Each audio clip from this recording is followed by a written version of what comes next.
정말 놀라운 것은 무엇이냐면 그때 지금으로부터 15년 전에 이런 세상이 펼쳐질 거라고 말했던 그 세상이 지금 내 눈앞에 그대로 펼쳐져 있다는 사실이 소름 끼칩니다. 아무도 믿지 않았던, 옆에서 바로 귀에 대고 이야기를 해줘도 미쳤다라고 얘기했던 그 이야기들이 바로 지금 내 눈앞에 거짓말처럼 펼쳐져 있어요. 저는 그게 지금도 그 사람의 이야기가 귀에 뱅뱅 돕니다. 소름이 끼칩니다. 이 영상은 많은 투자자분들에게 큰 감동을 줬던 제가 좋아하는 시골의사 박경철 선생님의 명강의 일명 W를 찾아서로 불리는 2008년 아주대학교 강의 내용입니다. 저 역시 2020년에 이 강의를 뒤늦게 보고 소름이 돋아 몇 번을 돌려봤는지 모릅니다.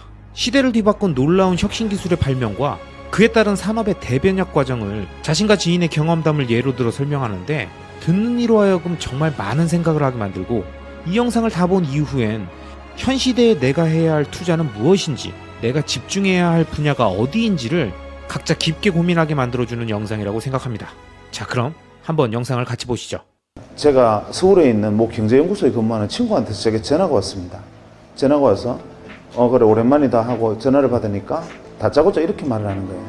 좋은 강연이 있는데 하나 들으러 오지 않겠느냐 이렇게 말해요. 그래서 제가 무슨 강연이냐 물어보니까 미래사회 트렌드에 대해서 프랑스 유학을 갔다 온 아주 똑똑한 친구가 이 강연을 하는데 이게 들어두면 굉장히 좋은 강연일 거라고, 일생에 좋은 기회일 거라고 이렇게 말해요. 지금 경제 강연 들어간다고 병원 비워놓고 갈 상황이 아니다. 말 같지도 않은 소리 하지 마라. 전화를 끊으려니까 이 친구가 뭐라 하느냐 하면은 이 강연을 안 들으면 평생 후회할 거래요. 그래도 제가 시끄럽다고 전화를 끊었죠. 그런데 되게 여러분들은 안 그렇겠지만 사람이 자기에게 좀 못난 사람들은 누가 평생 후회한다는 둥, 일생일대의 기회라는 둥 이런 말을 하면 그 말이 귓가에 계속 뱅뱅 돕니다. 그래서 누구를 데려갈까 고민을 하다가 아무리 사방을 돌아봐도 그 시간에 강연 들어갈 친구가 없어요. 수요일 오후 3시에 하는 강연에 참석할 직장 다니는 멀쩡한 친구가 누가 있겠습니까? 그래서 누구를 데려갈까 고민하다가 한 명이 딱 압축이 됐는데 그게 누구였느냐 하면 텍사스 주립대학에서 MBA를 마치고 와서 1년째 백수하던 친구가 있었어요. 그래서 이 친구한테 전화를 했습니다. 강연 들으러 같이 안 갈래? 언제 어디서 하는 무슨 강연이 있냐 물어보지도 안 하고 그래 가자 그러는 거예요. 그래서 이 친구 같이 가기로 했습니다. 이 친구가 동대구에서 기차를 타고 대전역으로 오고 저는 대전역에서 만나서 같이 서울의 연구소로 왔습니다. 연구소 강연장에 들었으니까 이 강당보다 한 절반 정도 되는 강당에 좋은 의자들이 한 50개 놓여 있었고 거기에 꽉 차 있었습니다. 연구원들이. 그러니까 박사급 연구원들이 쭉 앉아 있었는데 이분들이 좋게 말하면 프라이드고 나쁘게 말하면 자만심이 이 폐소까지 부풀어 있는 사람들. 지금도 그 연구소가 그런데 93년도에는 다른 박사학위 받고 와서 백수가 기본 코스인데 한국 최고의 경제연구소에 있다는 사실만으로 어깨에 풍선이 이만큼 들어있던 사람들. 그래서 자만심이 엄청난 곳이었죠. 어쨌거나 간에 그 정도로 이 교만함이 들어있을 때는 프라이드가 강한 사람들이 쭉 앉아 있었고 저희들은 외부에서 청강에 있으니까 제일 뒤에 앉았습니다. 그 순간 연자가 옆에 문을 열고 들어왔는데 연자가 와서 이 무대에 올라오는 순간 이분들이 불쾌한 기색이 역력해지면서 갑자기 헛기침이 나오고 저거 뭐냐 그러고 어수선하게 소란내지기 시작했습니다. 이유가 뭐냐 하면 연자가 복장이 너무 황당했기 때문에 그렇습니다. 그때니까 지금 15년 전이면 그때는 길거리에 다닐 때 양복도 다들 검은 양복에 흰색 와이셔츠 입고 다닐 때입니다. 그런데 강연하러 와서 찢어진 청바지에 무릎이 다 나왔고 UCLA 적힌 티셔츠에 뉴욕 양키스 모자를 쓰고 등장합니다. 지금도 그 연구소에는 그렇게 강연하러 가는 사람이 없습니다. 그런데 그런 복장으로 나타났으니까 이분들은 모욕당했다고 생각하는 거죠. 어디서 저런 날건달 같은 놈이 강연하러 왔느냐 뭐 이런 생각을 한 겁니다. 그래서 뭔가 불편한 기색들이 역력했는데 문제는 강연이 시작되고 터졌습니다. 강연이 시작되고 얼마 안 돼서 한 10분 정도 지나니까 뒷줄부터 한 명씩 일어나서 나가기 시작했는데 한 30분 정도 지나니까 다 나가고 앞줄만 몇 명 남고 외부에서는 저희들만 달랑 남았습니다. 대개 그 이유는 강연 내용에 문제가 있었기 때문인데 아무리 강연 내용에 문제가 있어도 그렇지 전원이 퇴장해버리는 경우는 놀라운 일이지요. 이유가 뭐냐면 이분이 들어와서 강연을 하는데 강연 주제가 기가 막혔습니다. 제일 먼저 칠판에 제목을 적었어요. 뭐라고 적었느냐 하면 WWW 이렇게 적더니만 다짜고짜 뭐라 하냐면 거리 멀지 않은 미래에 이 W 세상이 온다는 거예요. 그리고 이 안에는 은행도 들어오고 증권사도 들어오고 이걸로 핵무기도 만들고 전쟁도 이걸로 한다는 거예요. 딱 들으면서 저는 어떤 생각을 했느냐 하면 저 친구 테트리스 게임 개발하다 미쳤구나 혹은 망상장애와 같은 정신질환이 있구나 이렇게 생각을 했습니다. 저뿐만 아니라 트렌드나 경제, 그 현상을 연구하는 전문학자들도 저는 저거 과대망상증 환자다라고 배척하고 다 일어나서 나가버렸습니다. 93년도에는 이런 이야기를 하면 그것은 정신병자입니다. 그래서 그때 당시에 외배 개념이라는 것은 여러분 잘 모르시겠지만 모자익이라는 것이 그때가 소개되던 시점이었고, 그때라도 이런 그래픽 기반의 웹 서비스가 이루어질 것이라고는 아무도 상상하지 못하던 시절에 이 사람이 조만간에 그런 세상이 온다라고 얘기를 하는 겁니다. 강연이 끝나고 연자가 너무 반응들이 황당했으니까 자기도 민망해서 머리를 긁으면서 그냥 문을 열고 나가는데 아무도 박수 친 사람도 없었고, 아마 그 연구소에 그 전에도 그 이후에도 그런 일은 없었을 그 사람 그냥 나갔습니다. 쫓겨나듯이.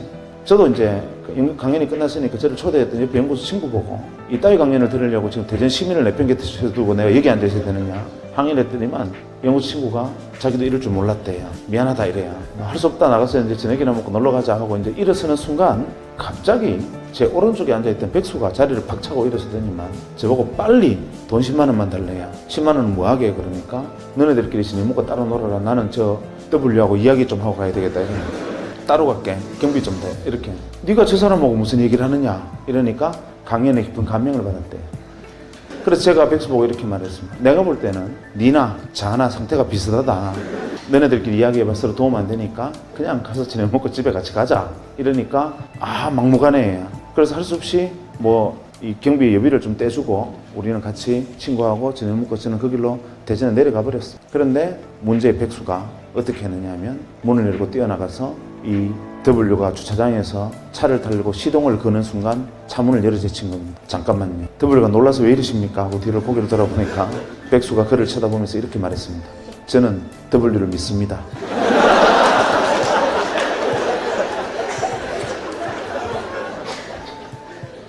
W가 믿어주시는 건 감사한데 왜 이러시나요? 이러니까 저를 W의 세상으로 인도해 주십시오. 이렇게. 옥신각신하다가 W가 납치됐습니다. 어디로 갔느냐 하면 마포의 공동노타리에, 지금은 많이 없어졌지만 그때 주먹구이집이라 그래서 이렇게 불판에 고기 구워 먹는 집들이 많았습니다. 거기에 끌려가서 새벽 2시까지 백수에게 풀려나지를 못했습니다. 백수가 가진 건 인내심밖에 없죠. 끝까지 물고 늘어졌습니다. 나중에는 W가 제게 원하는 게 뭡니까? 왜 이러십니까? 나 집에 가야 됩니다. 이러니까 백수가 제게 W의 세상으로 뛰어들 수 있는 실마리를 던져주면 놔주겠습니다. 이렇게 됩니다. 결국 못 이긴 W가 백수에게 이렇게 하는 것이 어떻겠느냐라는 조언을 하고서야 풀려났다는 후문이 들려왔습니다. 그로부터 한 2, 3년이 지난 다음에 이 문제의 W가 작은 사무실을 하나 냈습니다. 자본금 700만 원으로 알고 있습니다. 그리고 W의 회사를 창립을 했고 그 회사의 자산 가치가 현재 2조 가까이 됩니다. 놀라운 일이죠. 쇼킹한 일입니다. 그건 그렇다 치죠. 그런데 저는 아직도 그때 일만 생각하면 모골이 송연한 것이 무엇이냐면 자본금 700만 원으로 출발을 해서 지금 수조의 자산을 이룬 기업이 됐다는 게 놀라운 게 아니라 정말 놀라운 것은 무엇이냐면 그때 지금으로부터 15년 전에 이런 세상이 펼쳐질 거라고 말했던 그 세상이 지금 내 눈앞에 그대로 펼쳐져 있다는 사실이 소름 끼칩니다. 아무도 믿지 않았던, 옆에서 바로 귀에 대고 이야기를 해줘도 미쳤다라고 얘기했던 그 이야기들이 바로 지금 내 눈앞에 거짓말처럼 펼쳐져 있어요. 저는 그게 지금도 그 사람의 이야기가 귀에 뱅뱅 돕니다. 소름이 끼칩니다. 그런데 그럴 수 있어요. 5천만 중에 1명 정도는 지니어스한 인간이 있습니다. 특별한 인간이 있어요. 한치 앞에 운명을 내다본 데는 무당도 있는데 그럴 수도 있어요. 문제는 백수입니다. 이놈이 저하고 헤어지고 한 3주쯤 있다 전화가 왔습니다. 병원으로. 전화를 받아 상투적인 인사를 했죠. 그날 잘 내려갔냐? 이렇게 인사를 했더니만 다짜고짜 보고 이러는 겁니다. 월급 받았나? 섬뜩하지 않습니까? 제가 첫 월급 받은 거는 당연히 받았을 텐데 그걸 왜 지가 저한테 묻습니까?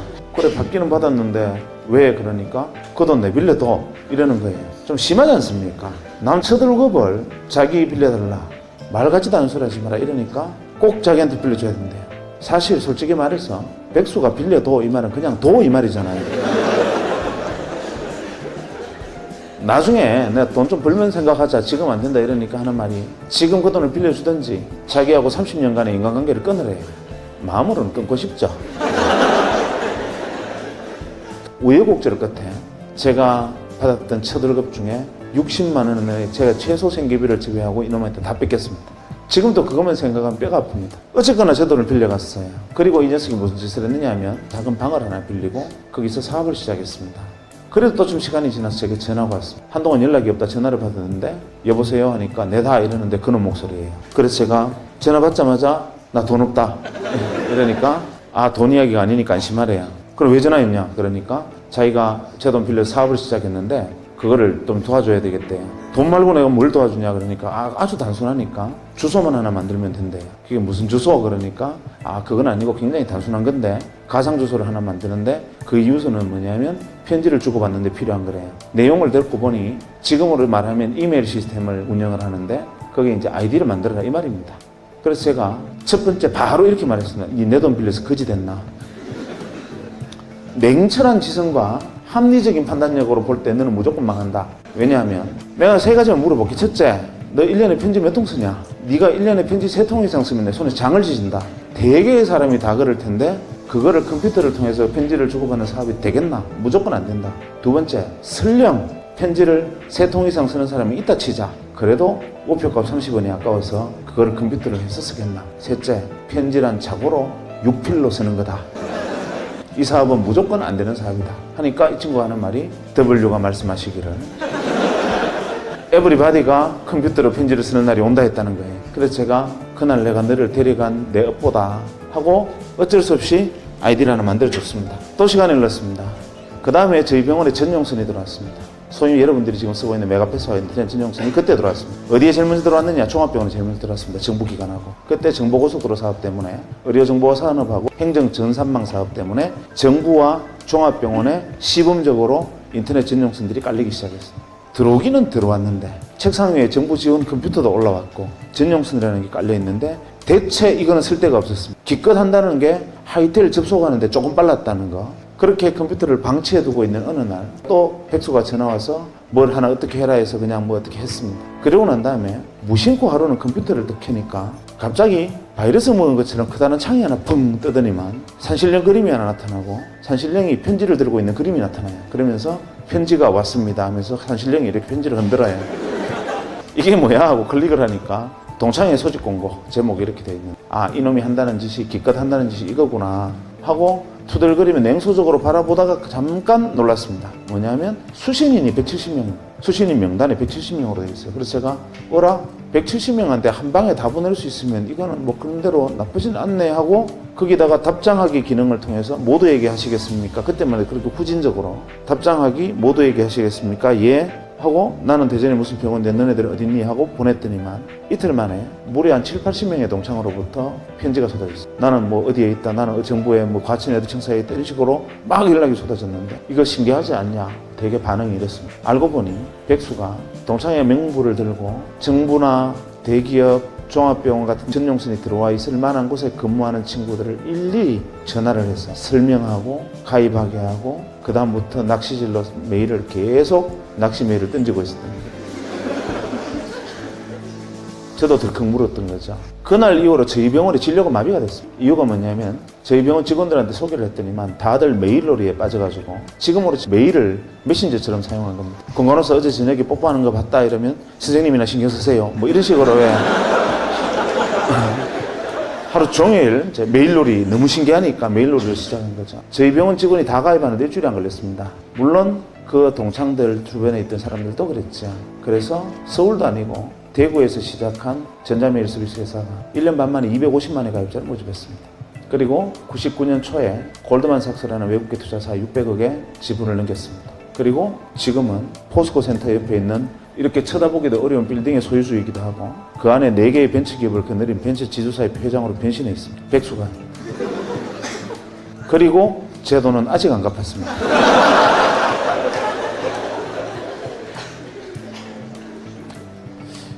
놀라운 일이었죠. 이게 대한민국 최초의 상용 메일 서비스였습니다. 우리나라에서 최초로 상용 메일을 서비스했던 것이었고 정말 엄청난 일이었습니다. 저는 그 과정에서 굉장히 가슴이 아팠습니다. 굉장히 고통스러웠어요. 옆에 지켜보면서. 왜냐하면 이 친구가 잘 된 게 배가 아픈 게 아니라 왜 같은 장소에서 같은 사람으로부터 같은 말을 들었는데 자기도 눈이 2개 있고 저도 눈이 2개 있고 귀는 똑같이 2개 달렸고 같은 귀와 같은 눈을 가지고 똑같은 사람으로부터 이야기를 들었는데 왜 백수의 눈에는 인생을 걸고 뛰어들어야 하는 복음으로 들리고 저한테는 망상장애를 가진 환자의 그냥 기괴한 이야기를 들렸던가. 이게 이해가 안 됐습니다. 왜 이 차이가 도대체 어디에서 온 거냐. 혹시나 미국 가서 MBA 한다고 접시 닦고 온 게 통찰력을 넓힌 것이냐 생각해봐도 그건 아니었죠. 왜냐하면 그때 당시 앉아있던 박사과 연구원들은 그보다 더 오래 있었을 테니까. 그것도 이유는 아니다. 대체 이유가 뭐냐? 고민을 하던 차에 마침 그때 제가 읽고 있던 책에서 답을 구했습니다. 제레미 르프킨 아시죠? 제레미 르프킨이 그때 쓴 책인 책 제목이 기억이 안 납니다. 이런 내용이 있었습니다. 현생 인류가 한 20만 년, 30만 년 전에 출발을 할 때 현생 인류가 가진 자산은 돌도끼가 유일한 거였다. 그런데 한 2, 30만 년이 흐르고 난 다음에 인류가 가진 자산은 어마어마하게 문명이 발전했다. 그런데 많은 사람들은 착각하고 있다. 무엇을 착각하고 있느냐 하면 지난 30년간 맹멸했던 태어나서 사라져갔던 모든 인류가 이 문명의 발전에 기여했다고 생각하지만 천만의 말씀입니다. 인류의 문명이 이만큼 온 데는 0.1%의 창의적 인간이 다른 사람은 보지 못하는 것을 보고 생각하지 못하는 것을 생각하고 다른 사람은 꿈꾸지 못하는 것을 꿈꾸고 여기가 새로운 세상이다라고 어두운 곳에 깃발을 꽂으면 0.9%의 통찰력과 직관을 갖춘 안목 있는 인간이 그것을 알아보고 거기에 뛰어들어서 한 배를 타고 등을 밀고 손을 당기면서 이루어낸 역사다. 1%의 역사다. 이렇게 말을 합니다. 그래서 제레미 르프킨은 0.1%의 창의적 인간과 그것을 따라 알아보고 협력하고 함께 문명을 건설한 0.9%의 안목 있는 인간, 통찰력 있는 인간, 이 1%가 인류 문명을 이끌었고 나머지 99%를 무엇으로 규정했느냐 하면 잉여인간으로 규정했습니다. 잉여인간이라는 말이 그때 처음 등장했습니다. 가슴이 뜨끔하시죠? 잉여인간, 제레미 르프킨은 거기다 갈로에서 이런 말을 썼습니다. Organic material. 잉여인간은 organic material이다. 유기물이라는 거죠. 그냥 섭취, 배설 반복하고 이산화탄소를 뿜어내는 존재. 그 다음에 때에 따라서는 자연계로 돌아가서 동물성 사료가 되기도 하는 그런 존재의 99%. 그래서 항상 0.1%가 새로운 것을 주장하면 0.9%가 함께 그것을 이루어내고 나머지 99%는 매번 세상 참 좋아졌다. 옛날에는 이렇지 않았는데 세상 참 놀랍군. 엄청난 일이야. 계속 이런 말만 하면서 따라오는 사람들 99%로 구성되어 있기 때문이죠. 그걸 보니까 답이 딱 떨어졌습니다. W는 0.1%였고 제 친구 백수는 0.9%에 속했고 저는 잉여인간이었던 거예요. 인정하기 싫었지만 인정하지 않을 수 없었고 그게 사실이었습니다. 한데 그게 슬퍼지야. 나를 유기물이라는데 내게 이성이 없는 임팔라 따위하고 저하고 같은 존재라는데 기가 막히죠. 그래서 어떻게 하면 이걸 벗어날 수 있을까? 두 번째, 지금 이번에 90년대에 일어나고 있는 이 엄청난 현상들, 변화들 이것만이 일시적인 현상이냐? 제레미 르프킨 역시도 지금 현재 변하고 있는 이 모습만 보고 헛소리하는 건 아니냐? 과거에도 진짜 그랬나? 이게 궁금했습니다. 그래서 레트로그레이드하게 뒤집어 보니까 구구절절히 국면이 바로 제레미 르프킨 이야기와 일치했습니다. 여러분, 이 명강의의 내용을 들으시니까 기분이 어떠십니까? 정말 많은 생각이 드시죠? 그럼 여러분은 현재 어디에 속하십니까? 스스로 0.1%라고 생각하십니까? 아님 적어도 0.9% 안에 속한다고 확신하십니까? 아마 대부분의 사람들은 99%에 속할 겁니다. 1993년도 그 당시 박경철 선생님이 그랬던 것처럼 아직도 대부분의 사람들은 2020년대에 일어나고 있는 새로운 W를 알아보지 못하고 누군가 아무리 얘기해줘도 무시하고 W가 만들 10년 후, 20년 후의 미래를 선명하게 말해줘도 전혀 귀 기울여 듣지 않다가 시간이 한참 지난 후에 그때서야 과거를 회상하면서 후회하고 정확히 실현된 현실들을 보면서 소름이 돋는다고 말할지 모르죠. 만약 여러분이 진정한 투자자라면 자신의 직관과 예리함 그리고 상상력을 더해서 끊임없이 이 시대를 관통하는 핵심 W를 찾아내고 그곳에 자신의 부와 행동 그리고 에너지를 집중해야 합니다. 그럼 이어지는 이번 영상에서는 0.1%의 창의적 인간이 만든 세상을 뒤집는 발명과 사업 그리고 그것을 일찍이 알아보고 함께 뛰어든 0.9%의 통찰력과 직관을 갖춘 인간 그리고 이를 전혀 알아채지 못했던 나머지 99%의 역사가 과연 특정 시점과 시대에만 국한된 이야기인지 아니면 인류 문명 전반에 나타났던 현상인지를 산업혁명 시대 때부터 2000년대 초반까지의 과거 200년간의 역사의 흐름을 쭉 살펴보면서 상세하게 설명하고 있는 명강의입니다. 그럼 강의 내용을 한번 같이 보시겠습니다. 대표적인 예로 다른 것까지 이야기할 필요는 없고 경제사만 하나 놓고 보면 한 200년 전에 산업혁명이 일어났습니다. 아시는 분 아시겠지만 공작기계에 대한 산업특허 1호는 방적기계입니다. 그러니까 모직을 생산하는 기계죠. 모든 사람이 배틀에서 시주가 날줄을 엮어서 모직을 생산하던 영국에서는 양털은 나왔지만 그것을 가공할 능력이 없어서 길 건너에 있는 네덜란드로 가서 모직물을 생산해서 도로 가져오면서 엄청난 이 모직값이 엄청나게 비쌀 때였습니다. 아무나 입지 못하던 것을 기계를 통해서 대량 생산한다니 이거는 세상을 뒤집는 혁명과 가까운 이야기였습니다. 창의적이죠. 그 기계를 만든 W는 획기적인 물건을 개발한 겁니다. 문제는 다른 사람들은 다 그냥 그런 게 있나 보다 하는데 그때 당시 글래스고의 그 공장이 처음 만들어졌을 때 주변에서 감자밭을 하던 사람들 중에 일부가 이렇게 생각합니다. 저놈 W다. 저거 세상 뒤집겠다. 산업을 중심이 되겠다. 나도 저기 뛰어들 방법이 없을까? 고민을 합니다. 그러다가 어디에 주목을 하느냐 하면 죽었다 깨나도 기계를 만들 재간은 없으니 어디에 주목을 하느냐 하면 모직 생산이 잘 되면 아무리 기계가 잘 돌아가 봐야 양털 없으면 안 된다. 지금 대개 천재들의 가장 큰 단점은 좌우를 돌아보지 않는 겁니다. 공장은 지어놓고 양털을 어디서 가져올지를 생각을 하지 않고 우선 지금 가져오듯이 그냥 하면 되겠지 생각하지만 그것을 딱 착안한 일부 감자밭을 하던 사람들이 감자밭을 갈아엎고 양목장을 시작합니다. 모직 생산 어마어마한 속도로 인기를 끌고 양털이 대량으로 필요해지면서 어마어마한 부를 양목장주들이 가져갑니다. 뒤늦게 너도 나도 감자밭을 갈아엎고 양목장들을 하는 바람에 영국에 감자파동이 일어납니다. 감자기근으로 영국 아일랜드 같은 경우에 거의 절반이 감자파동으로 죽는데 이유는 바로 모직 때문입니다. 그 상황을 두고 토마스 모어는 유토피아라는 책을 씁니다. 그러면서 토마스 모어 유토피아는 제일 앞에 이런 말이 나오죠. 시가 나옵니다. 양이 사람을 죽였네, 양이 사람을 죽였네. 그거 보면 양이 사람을 뿔로 떠받아 죽였다고 생각하시겠지만 사실 그때의 사회상, 즉 산업이 사람을 죽이는 것을 묘사를 했습니다. 전부 양목장을 하는 바람에 사람이 먹을 감자가 없어져서 감자기근이 들고 결국 굶어 죽게 생긴 사람들이 감자를 훔치게 되고 결국에는 감자를 훔치면 교수형에 처한다는 법이 만들어지고 영국의 길거리에는 교수형에 처해진 목매달린 시체들이 줄줄이 늘린 상황, 그 가혹한 상황을 두고 토마스 모어가 유토피아를 씁니다. 어쨌거나 간에 그만큼 한 명의 생각이 세상의 사회사까지 뒤집어 버립니다.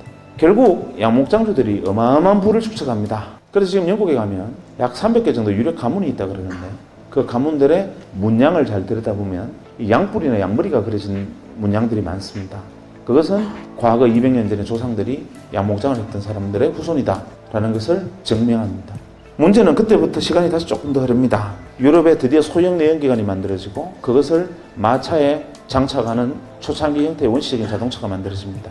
하지만 그것을 자동차로 볼 수는 없었죠. 근대적 개념의 자동차를 제일 먼저 만든 사람이 누구냐 하면 헨리 포드입니다. 1903년에 헨리 포드가 자동차라는 걸 만듭니다. 변속기, 악셀레이터가 붙어있는 소위 말하는 클러치 장치까지 만들어진 자동차라는 것을 헨리 포드가 개발합니다. 미국에서 제작 발표합니다. 헨리 포드가 옆에 서서 이것이 자동차다 이렇게 얘기를 하니까 도하 미국 언론들이 그 다음날 획기적인 물건이다 라고 기사를 받은 게 아니라 헨리 포드를 조롱하는 기사들이 미국 신문을 도배를 합니다. 기사 내용은 이렇습니다. 헨리 포드라는 쪼다가 자동차라는 물건을 하나 만들었는데 이거 아주 웃기는 물건이다. 왜냐하면 이거 한 대 만드는데 기차보다 돈이 더 들었단다. 기차 한 대보다 더 비싼 생산 단가로 자동차라는 것을 만들었는데 그것을 실제로 보니 기차는 100명이나 타는 데 비해서 자동차는 고작 4명밖에 못 하더라. 이딴 걸 만들어 놓고 신기술이라 그러니 헨리 포드가 얼마나 쪼다냐 이런 기사를 만들고 심지어는 워싱턴 포스트의 경우에는 헨리 포드가 자동차를 거꾸로 들고 벌 쓰는 그림까지 그립니다. 만평으로. 헨리 포드가 투자자를 모집하려 하는데 못 구합니다. 아무도 그 사업에 뛰어들지 않죠. 좌절하고 절망합니다. 그리고 비망록에 이렇게 씁니다. 세상의 모든 사람들이 나를 바보라고 비웃는데 나는 나를 조롱하는 사람들이 바보라고 나는 확신한다. 이유는 뭐냐면 그 사람들은 내가 자동차 한 대를 만들 때 들은 비용을 두고 비싸다고 말하지만 대량 생산하면 가격은 떨어진다. 두 번째, 기차는 100명이 탈 수 있을지는 모르나 기차는 단점은 정해진 시간에 정해진 길밖에 가지 못한다. 하지만 내가 만든 자동차는 원하는 시간에 원하는 곳에 마음대로 갈 수 있고 기차가 다니지 않는 모든 도시를 연결해서 세상을 물류혁명으로 뒤집을 거다 라고 헨리 포드는 피눈물을 흘리면서 비망록에 세상과 저항하는 글을 씁니다. 헨리 포드 자서전에 보면 제일 앞에 나오는 대목이 바로 그 장면입니다. 투자자를 구하지 못하고 절망과 좌절의 시간을 보냅니다. 그때 동네에 건달 하나가 헨리 포드 이야기를 듣습니다. 듣고 갑자기 무릎을 칩니다. 저놈 W다. 그리고 나도 자동차 산업에 뛰어들어야 된다. 저거 획기적이다. 헨리 포드 말이 맞다. 이렇게 생각을 하는데 문제는 이게 안 되니까 뛰어들 방법이 없습니다. 다행히 돈은 있었습니다. 집안에 석유회사 지분이 있었고 우리식으로 치면 H그룹의 그 주먹질 잘하는 회장님 아들 정도 되는 막 그런 정도의 위상이었다고 보면 됩니다. 그런데 어쨌거나 간에 본인은 날건달에 가까웠는데 이 날건달이 갑자기 전기가 스치면서 무릎을 칩니다. 이거 획기적이다. 뛰어들어야 된다. 이렇게 생각하는데 어떤 방법으로 뛰어들 것이냐 고민을 하다가 어디에 주목하느냐 하면 양목장주처럼 자동차가 물로 가나 여기에 주목을 합니다. 헨리 포드 자동차가 불과 10대도 생산되기 전에 8개의 주유소를 만듭니다. 그리고 그로부터 4, 5년의 세월이 흐른 후에 1907년에 드디어 대량 생산 모델 포드 T카라는 게 세상에 선보입니다.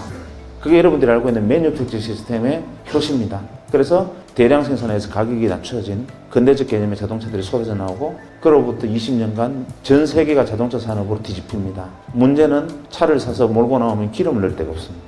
이 사람이 선점한 주유소, 새로 만들어진 도로마다 이미 선점 효과 때문에 계속 이 사람이 주유소를 늘려가고 정유공장 지분을 넓혀갑니다. 1940년대 중반까지 미국 전체 주유정유 시장의 94%를 독과점해버립니다. 미국 사람들이 못 살겠다. 한 사람이 저걸 독점하고 있으니까 우리 도저히 견딜 수 없다. 그래서 미국 사람들이 견디다 못해서 의회에 청원을 하고 미 의회가 이 한 사람을 겨냥한 법을 만듭니다. 독과점 풀어라. 그것이 여러분이 알고 있는 공정거래법입니다. 놀라운 일이었죠. 이 사람은 전 세계의 부를, 전무후무한 부를 긁어모읍니다. 록펠러입니다. 그리고 오늘날까지도 그 시대의 주인이 됐던 록펠러의 영향은 아직까지 미칩니다. 또 10년 정도 세월이 흘러 1, 2차 세계대전이 벌어지는데 아주 지극히 통신이 문제입니다. 내가 적에게 이야기를 하면 적군이, 우리가 교신을 하면 적군이 교신을 듣고 우리가 대장님 폭격할까요? 그러면 적군이 듣고 있다. 쟤들 폭격한다. 숨어라. 이런단 말이에요. 그때 그것을 보고 이거 지극히 단순한 건데 하고 인터폰 회사를 하던 친구가 전화선 끊고 어차피 음성을 코딩하고 디코딩해서 넘기는 게 다인데 이거를 주파수를 넘기면 무전기라는 것을 만들겠다 해서 무전기를 만들어서 소위 말하는 주파수 통신을 할 수 있게 만들어서 무전기를 만들고 대량으로 전장에 납품을 합니다. 그야말로 대박이 터집니다. 단순한 발상의 전환으로. 그리고 오늘날의 모토로라가 그거로 시작됩니다. 또 10년이 흘러서 트랜지스터라는 걸 개발합니다. IC. 사람들이 만들었나 보다 이러고 있을 때 이 트랜지스터를 이용하면 진공관을 대체하는 전자산업이 발달할 수 있겠다라고 믿고 거기에 뛰어드는 그 당시 중소기업들, 그 당시 전자회사들 중에 선점에서 뛰어든 수많은 0.9%의 기업들이 있었습니다. 그리고 기업들은 톰슨, 제네시스, 월프, 필립스와 같은 어마어마한 전자회사로 성장을 해나갑니다. 그리고 1960년대 일렉트로 메카트로닉스 시대, 기계와 전자 문명의 시대로 전 세계 문명을 수십 단계 또 위로 밀어올리고 이 사람들이 시대의 주인이 됩니다. 또 10년이 흘러서 반도체라는 게 만들어집니다. W가 반도체를 들고 나옵니다. 전기가 흐르기도 하고 안 흐르기도 한다. 전기가 깜빡깜빡하는 게 반도체다. 99%들이 묻습니다. 어쩌라고? 이때 그것을 보고 이것이 이 강당만한 애니악 대신에 개인의 책상 위에 올려놓을 수 있는 컴퓨터를 이걸로 만들 수 있겠다고 생각하고 창고에서 조립해서 퍼스널 컴퓨터를 만드는 사람이 생기고 그것으로 다시 80년대가 컴퓨터의 시대로 또 한 시대를 업그레이드하고 새로운 문명이 발달하고 시대의 주인들이 무수히 등장합니다. 그리고 90년대 제가 만났던 바로 그 시대가 돌아왔습니다. 이러고 보니 매십 년마다 계속 기회를 주어지고 기회를 만들어내는 0.1%와 창의적인 감각 그것을 알아보고 잽싸게 뛰어드는 통찰력 있고 직관이 있고 안목 있는 인간 나머지 99%들이 계속 세상 살만해라고 외치는 99%들이 끊임없이 반복되어 왔던 역사다라는 것을 뒤늦게 깨달았고 저도 그때 뒤늦었기는 했지만 0.9%가 되고 싶었는데 도저히 제 눈에는 뭐가 W인지 보이질 않았습니다. 그러던 차에 문제의 원장님이 저를 불렀습니다. 원장실에 들어갔더니만 박 선생 그동안 우리 병원이 초기 개원해서 어려운 시절에 고생했는데 선물 하나 줄게 이러십니다. 뭡니까 하니까 서랍을 석 여시더니만 시커먼 물건을 하나 그 책상 위에 탁 올리시더니만 이건 자네 해라 이러는 거예요. 핸드폰이었습니다. 그때 핸드폰은 어떤 물건이었냐면 핸드폰을 들고 로데오 거리를 지나가면 페라리 오픈카를 타고 지나가는 것과 똑같은 시선을 받았습니다. 그 핸드폰을 들고 그때 가입비가 한 250만 원, 기계값도 그에 준하는 만큼 비쌀 때였고 그걸 현재 돈으로 환산하면 거의 그랜저 한 대 값입니다. 그것은 아무나 들고 다니는 물건이 아니었습니다. 그것은 재벌그룹 회장 정도나 들고 다니는데 저는 그때만 해도 원장님이 그걸 저한테 주시는 순간 내가 이 병원에 뼈를 묻겠다고 생각했습니다. 근데 사실은 내용을 알고 보니까 어차피 병원에 이익이 나면 세금으로 내야 되는데 그때는 가입비 비싼 물건을 하나 사면 그것은 이익을 디파짓한 경비 처리가 가능하니까 사실 수익을 디파짓하려고 몇 대 사서 준 건데 어쨌거나 간에 저는 고마웠죠. 그거를 들고 대전역에서 기차를 타면 난리가 납니다. 제가 3시 기차를 타면 간호사들 보고 3시 5분에 전화를 하라 그럽니다. 기차가 들컹들컹 출발할 때쯤 되면은 3시 10분만 되면 옥션을 통과하면 전화가 안 됩니다. 그래서 딱 3시 5분에 전화해야만 통화가 됩니다. 대전권에서만. 그래서 기차를 타서 자리에 앉아서 기차가 들커덩 하는 순간 전화벨이 울립니다. 가방을 열고 전화를 꺼내서 뚜껑을 열고 여보세요 하는 자리에서 일어서는 순간 쓰러집니다. 그냥 영화 찍습니다. 그러면 그 안에 있는 모든 승객의 시선이 저한테 꽂히면서 어떻게 저런 분이 기차를 다 타셨을까? 소박도 하시지 뭐 이런 눈빛으로 그런 물건이었어요. 그거를 들고 고향의 친구들 모임에 가서 자랑을 했습니다. 너네들 이게 뭔지 아냐? 핸드폰인데 구경해봤나? 이러니까 다들 막 신기해서 막 만지는 거예요. 제가 다른 버튼은 다 눌러도 되는데 녹색으로 샌드라고 써 있는 건 절대 누르면 안 된다. 이렇게 이야기하면서 이제 애들이 만지는 걸 보고 제가 이렇게 말했습니다. 야, 지금은 우리가 페이저, 삐삐를 차고 다니지만 그리 멀지 않아서 언젠가 이놈도 좀 싸지면 우리도 핸드폰 다 들고 다니는 시절이 오지 않겠냐. 이렇게 무심코 말을 했는데 제 친구들이 전부 다 하나같이 무슨 소리 하느냐는 거예요. 바보 아니냐는 거예요. 왜냐하면 7,000원만 내면 삐삐를 주고 한 달에 2,000원, 3,000원만 내면 한 달 내내 마음대로 쓸 수 있고 말아도 가도 삐삐가 터지는데 뭐 하려고 그 큰 걸 들고 다니면서 비싼 통화를 문으면서 들고 다니느냐. 그거는 아무나 쓰는 삐삐만 해도 충분하다. 이거는 핸드폰이라는 것은 상용화될 수 있는 물건이 아니다. 다들 놀랍게도 전원이 반응이 그랬습니다. 그 순간 데자뷰, 기시감을 느꼈습니다. 이거 어디서 봤는데 이 장면을 내가 어디서 지금 예전에 어디서 한번 경험한 듯한데 이게 뭐지? 하고 생각해 보니까 예전에 헨리 포드의 자서전에서 읽었던 헨리 포드의 이야기를 100년이 지난 다음에 자동차 대신 핸드폰이 되고 서로 친구들과 제가 이야기를 주고받고 있다는 사실을 깨달았습니다.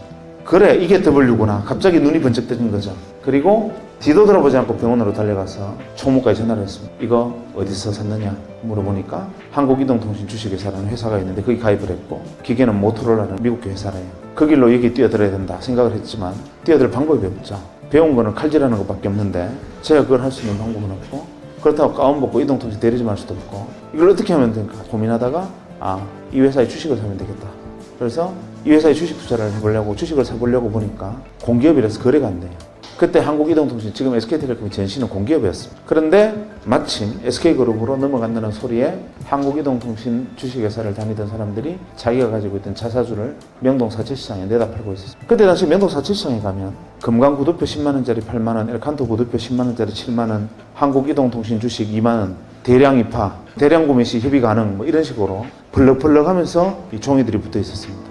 저는 사실 그때 그 내용을 정확히는 이해를 못했지만 왠지 뛰어들어야 된다고 생각했고 가서 월급만 받으면 제 생활비를 제외하고는 가서 무조건 그때 그 한국이동통신 자사주를 샀습니다. 그리고 바로 얼마 안 돼서 SK로 넘어가서 SK텔레콤이 되고 주식시장에 상장이 됐는데 무려 6만 5천 원이 된 거예요.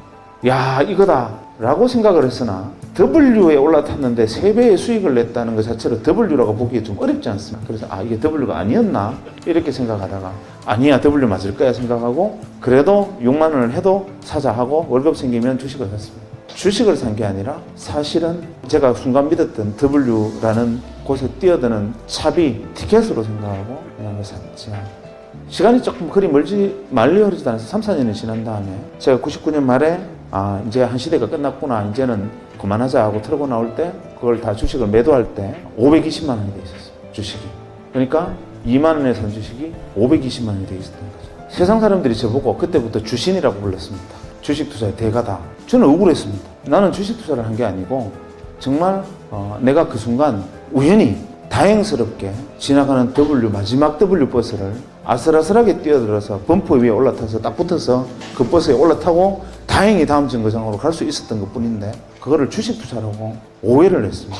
그래서 모 방송국에서 의사 한 사람이 이동통신 주식을 사서 대박 터졌다라는 소문을 듣고 왔다고 취재를 요청하는 거예요. 저 아닙니다. 어느 물어봐서 제가 핸드폰 그거 하게 생겼습니까? 뭐 이렇게 거절을 했었는데 알고 왔다는 거예요. 그래서 혹시나 그냥 나갈까봐 약속을 했죠. 그것이 알고 싶다처럼 탁장 밑으로 다리만 찍고 이름하고 이름 소속은 바꿔서 나가기로 하고 이제 슬리퍼 신은 발만 밑으로 이제 찍기로 하고 했습니다. 근데 그날 저녁에 뉴스에 의사 출신 주신 이래가지고 얼굴까지 홀라당 다 나와버렸습니다. 그 시대는 그랬습니다. 약속이라는 게. 그래서 그때부터 어쩌다 보니까 밖에 끌려 나와서 이렇게 이야기를 하고 다니지만 저는 계속 항변합니다. 지금도 나는 주식 투자자 아니다. 나는 그냥 W 버스를 올라타기를 기다리는 승차 대기자일 뿐이다 라고 주장을 하죠. 여러분, 우린 이번 영상을 통해서 산업혁명 시대부터 2000년대 초반까지 일어났었던 인류 문명의 비약적 발전을 이끌었던 0.1%와 0.9%에 속하는 인간들의 역사를 쭉 살펴봤습니다. 물론 이 영상에서 언급된 사례들은 모두 투자자라기보단 사업가들의 관점에서 쭉 설명된 부분들이 많지만, 만약 우리가 그 당시에 살고 있었고 투자적 관점으로만 접근했었다면 과연 어떤 선택을 했었을지 한번 상상해보게 되는 매우 좋은 영상이었다고 생각합니다. 박경철 선생님의 마지막 멘트처럼 진정한 투자자는 주식에 투자를 하든 코인에 투자를 하든 부동산에 투자를 하든 그 무엇에 투자를 하든 그 자체에 대한 투자가 아니라 한 시대를 대변하는 혁신적 발명과 산업의 태동인 W에 투자한 것이라는 이야기가 매우 큰 울림을 주는 것 같습니다. 이제 막 시작된 신성장 산업을 선도하는 파괴적 혁신기업의 미래, 또는 우리의 금융환경과 삶의 기준을 완전히 뒤바꿀 디지털 화폐혁명과 같은, 지금은 모두가 온전히 상상하지 못하는 먼 미래를 미리 예상하고 비전을 제시하는 0.1%와 그가 만든 W를 발견하고 그 시대적 흐름의 마지막에 올라타서 바짝 붙어서 오랜 기간 장기적으로 그 성과와 가시를 끝까지 누리는 것이 장기적 우상향 구조의 자산을 찾고 지속적으로 자신의 지분을 늘려가는 장기 투자자가 꼭 갖추어야 할 투자적 관점이 아닌가 싶습니다. 그런데 문제는 그걸로 끝난 게 아니고 99년 말에 다행히 그걸 정돈을 하고 그 다음에 약간의 이제 성과가 있었겠죠. 문제는 그 성과가 여러분이 상상하는 것처럼 엄청나게 돈을 번 건 아닙니다. 왜냐하면 월급 받아서 생활하고 나머지 돈으로 조금씩 정리했으니까 레버리지는 컸을지 모르겠으나, 만약에 지금처럼 저도 이제 뭐 의사생활 많이 하고 돈 많이 벌고 만약에 그렇게 했었으면 지금 재벌 됐겠지. 그런데 그런 것은 아니었으나 어쨌거나 간에 티켓을 끊고 3등석에 타는 건 성공했다, 이런 정도였는데, 어쨌거나 그 작은 성과를 낸 다음에 2000년에 바로 고민을 해야 될 거 아닙니까? 왜냐하면 2000년에 새로운 버스가 올 테니까요. 자, 내가 이제 99%가 아닌, 정말 유기물이 아닌 반드시 1% 안에 들어가는 인간이 확실하다면 2000년대에 새로운 버스가 내 눈에 보여야 되는데, 내가 W가 아닌 건 잘 압니다. 많은 사람들이 자기가 창의적인 천재가 아니라는 사실은 본인이 잘 압니다. 근데 세상은 그걸 무시하고 애서 천재가 되라고 얘기하지. 학교 다니는 애들 보고도 영재교육원 같은 데 보냅니다. 구슬에 흙이 묻은 걸 닦으면 구슬이 되지만 자갈 들고 아무리 닦아도 옷만 방군합니다. 그런데 엄마들은 자갈을 들고 계속 광을 내겠다고 영재교육원도 데리고 다니고 여러분 많이 시달렸지요. 이 중에 W가 있으면 앉아있는 태도가 틀립니다. 물구나무를 서 있다든지 아니면 저기 천장에 매달려 있다든지 뭐 다를 겁니다. 아니면 눈빛이 광안이라든지 뭐 이런 뭔가 달라요. 우리는 그 0.1%를 두고 그런 이상한 행동하는 돈키호테라고, 99%는 돈키호테라고 부릅니다. 그런데 실제로 그런 행동을 하는 사람 중에 99%는 돈키호테가 맞아요. 그게 문제입니다. 그러니까 일개사단에 돈키호테가 있으면 한 명이 W고 나머지 9,999명은 진짜 또라이거든요. 문제는 안목을 가진 0.9%들은 그 1만 명의 일개사단의 돈키호테 중에 하나의 W를 발견할 줄 아는 안목을 가진 사람이 통찰력과 직관을 가진 사람이고, 나머지 99%들은 보고 저것들 또라이 이렇게 생각해버립니다. 매번 앞서 나가는 사람을 보고 저거 정신 나갔다, 또라이, 떨은 끄집어 내린다. 이러니까 옛날에 미셀 푸코와 같은 철학자들은 감시와 처벌이라는 책을 통해서 인간이 가지고 있는 어리석음을 통렬하게 비판하게 됐습니다. 어쨌거나 간에 2000년대 새로운 버스를 올라타지 못하면 저는 다시 99% 유기물을 재확인하는 거니까 올라타야 되겠는데, 아무리 사방을 돌아봐도 뭐가 W인지를 보이지가 않았습니다. 새로운 10년의 W가 뭐냐? 제 눈에는 안 보였습니다. 그래서 저는 지금도 인간은 확실하다고 생각합니다. 저는 그 정도도 1%가 안 되는 것은 확실합니다. 안 보였어요. 고민을 했습니다. 아무래도 안 보였다. 어떻게 하면 좋을까? 방법은 있죠. 가서 많은 사람들의 이야기를 듣고 내 눈에 안 보이는 건 보이는 사람들의 이야기를 들으면 된다. 그래서 그 이야기를 듣기 위해서 2000년 말부터 2001년 중반까지 과감인지 무모인지 모르겠지만 백수로 돌아가기로 결정을 했습니다. 그래서 제가 그때 한 10개월 정도를 백수를 했습니다. 의사를 그만두고 한 10개월간 놀았습니다. 놀면서 무슨 짓을 했느냐 하면, 제가 생각할 때 이 사람은 W일지 몰라라고 생각하는, 나보다 똑똑하고 많이 공부했고 내가 속하지 않았던 집단에 참여하고 있는 사람들을 찾아가서 만나서 이야기를 들었습니다.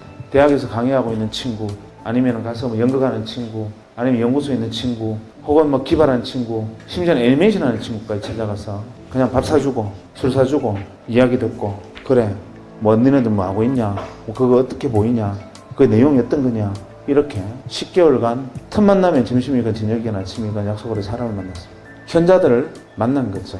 내 머리가 안 되면 남의 머리를 빌리면 되니까. 한 10달 정도 사람들이 이야기를 만나서 이야기를 듣다 보니까 정리가 좀 됐습니다. 아, 이거였구나. 내가 볼 눈은 없었지만 다른 사람 눈을 빌리니까 보였어요.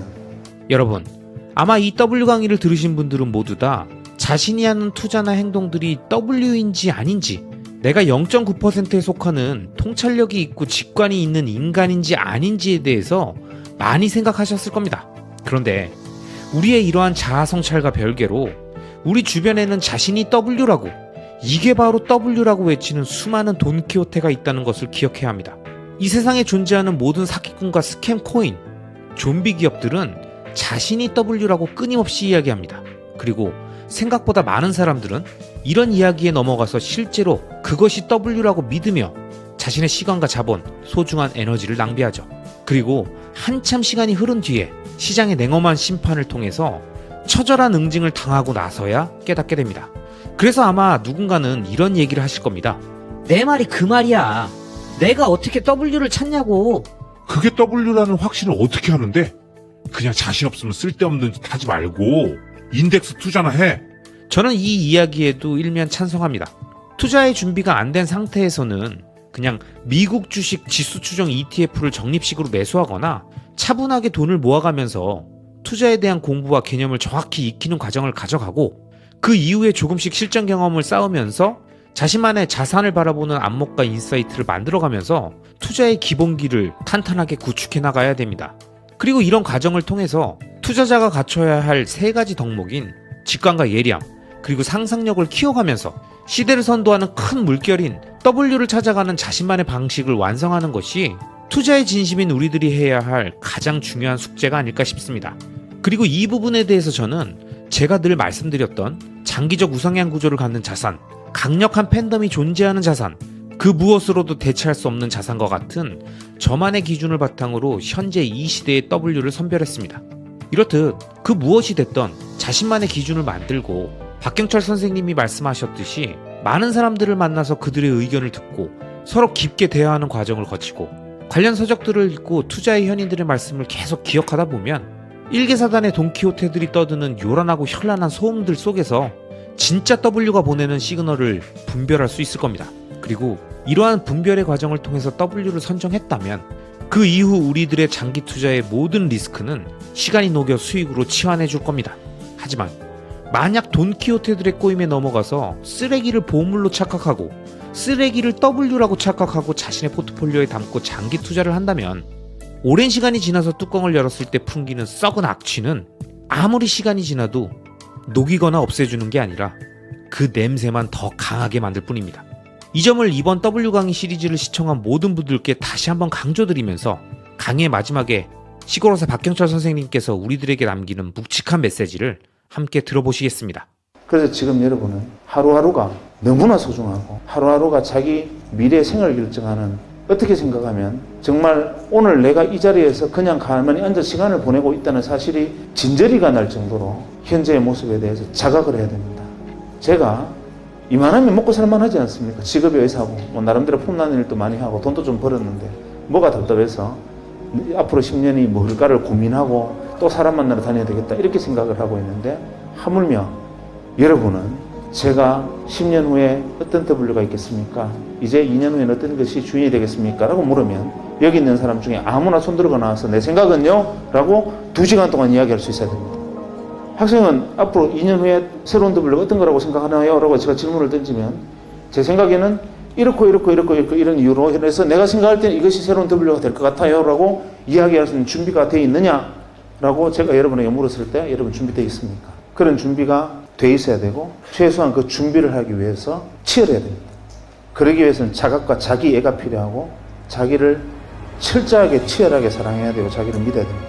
그래서 자기 안에 있는 창의성, 나를 아끼고 사랑하면 내가 가지고 있는 버려진 재능들이나 내가 가지고 있는 작은 것들이 남들이 인정해주지 않는 것 하나하나가 소중하고 그 안에서 내가 잘할 수 있는 것들을 찾아낼 수 있고 그것이 어쩌면 시대의 주인으로 나를 만들어줄지 모릅니다. 제일 중요한 것은 그래서 자기를 사랑하는 거고 그 마음으로 다른 사람을 사랑하고 그 생각들이 여러분의 미래를 만듭니다. 지난해 타임즈에 표지 모델이 누구였든지 기억하고 계시죠? 바로 유.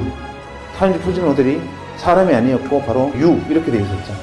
의미심장한 겁니다. 예전에는 특정 엘리트한 사람을 원래 인물로 뽑았지만 지난번에 타임즈는 여기 있는 한 사람 한 사람 당신이 바로 원래 인물입니다. 중요한 이야기를 던집니다.